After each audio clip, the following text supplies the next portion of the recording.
So I want to point out something here on this half. You see these circles here, and this one here, all around there. That's just permanent marker. Basically, I was circling the circling little spots that need a little more body filler. But like this circle right here, that an entire layer of body filler went over that. And to show you how little of that remains, it was then sanded off until you can see, the faint outline of the marker underneath. And what that's saying is, you might put on 30 or 40 thousandths of an inch onto the surface to flatten, and in some spots only maybe 3 or 4 thousandths, maybe 5 thousandths. I don't know exactly. So really, this looks like it has a lot of body filler on it, but the actual thickness of this is really probably no more than a millimeter. A millimeter is 22 thousandths of an inch. And the reason you have to do that is because even that less than 22 thousandths of an inch, even a few thousandths of an inch, which is very small. I think the human hair is like 5 thousandths of an inch, to give you an idea. The human eye can pick that up, can pick that waviness up. It's amazing once that gloss coat gets on there what the human eye is capable of seeing. And so that's why you go through in a higher end paint job. That's why it takes the 200 hours that I talked about before. Probably take less if I did this every single day. This is only part of what I do is painting, but that's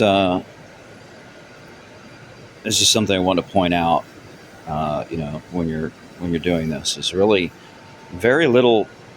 Even though I may have put 5 or 6 layers of body filler on this particular panel, every layer gets sanded down to almost nothing. You probably take off 90% of that, and what's left is just enough. Like I said, the thickest part might be a millimeter, and the thinnest parts are, there's the metal right there, so less than a couple thousandths of an inch. So it's just it's a process of iterative process where you just keep going over and over and over again. So this thing has a problem focusing. So the next step is I'm going to put a very light coat of primer, which I keep using the term guide coat, because then I will essentially sand off, as I've done in the past, I will sand off all that primer, really block sanding it, which block sanding is taking a large flat, probably used to be blocks of wood, but now they make nice things. And you're really going in 2 directions, maybe 3 or 4 directions, and by doing that, if you do it enough, you create a plane, and that's what you're, a flat plane. And the guide coat is getting on that flat plane. And of course, anything, once you've sanded that off, anything that is a low spot that paint will remain. I guess be the guide, if you will, to where you need to flatten it a little more or fill in spots that you don't catch with your eyes. So that's a very light coat of primer. We're going to call it a guide coat. I keep saying guide coat or primer interchangeably because you can buy like a cheaper paint that is not primer that works as a guide coat. I don't like that because ultimately you leave some of that paint on here, that cheaper paint, and I just want to use the good primer. Whatever I lay down here, I want it to be good material. And I find that the primer, the more expensive, is a safer bet or at least it feels that way to me. So all of that guide coat that I put on there is removed. It was sanded even flatter using the guide coat. I even found one little spot here that was just a little low that I missed before, and then I filled it in and sanded it. So what will happen now is we will put primer on it that is meant to stay on there. So start with a light coat, we do several layers and build it up. Okay, so we have I'm going to call it the almost finished product, where The only defects, very, very flat. The only defects are a little one there that'll have to get out. Okay, little there. Maybe there's 4 or 5 little spots, but it's all covered. It's all very flat, and will be put aside like the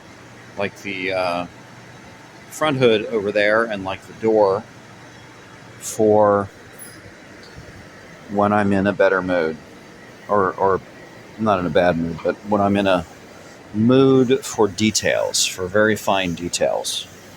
So, and maybe as a final pass, there might even be a couple more passes on this before I feel like the standard that I want for this project is met.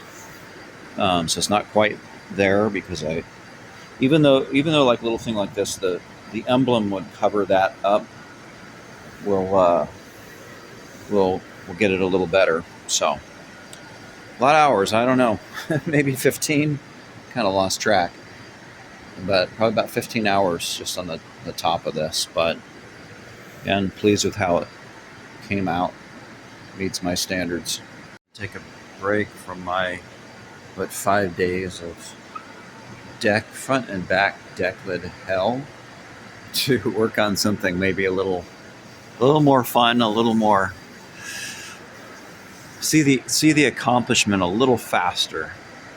That's a nice thing about doing body work and paint is you can mix it up depending on how you're feeling that day. So it's getting late. Got a few more hours to work today, and what do I feel like doing? The back, like Joseph when Potiphar threw him in the dungeon on the deck lids, never knowing if I'd ever get out of the dungeon. So I imagine if you get thrown in prison, it's a lot easier to deal with it if you know maybe it's a year, maybe it's 9 months, but if you never know when you're going to get out, it makes it tests your patience more. Let's put it that way.